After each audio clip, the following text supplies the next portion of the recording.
crafted his double-bladed lightsaber out of necessity. Sent to the Jentares system to assassinate the reclusive Jedi Master Siolo Ur Manka, Maul found himself outmatched by the warrior's prowess. Their initial confrontation ended with Maul being struck across the face by his opponent's Force-imbued staff and subsequently disarmed. Realizing he couldn't defeat his opponent through sheer martial skill, Maul relied on his strategic ingenuity to gain the upper hand.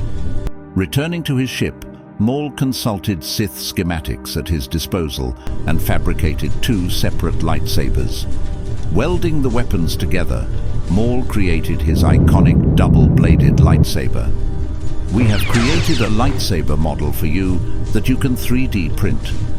Embrace the power and mystery of the Sith with this remarkable lightsaber.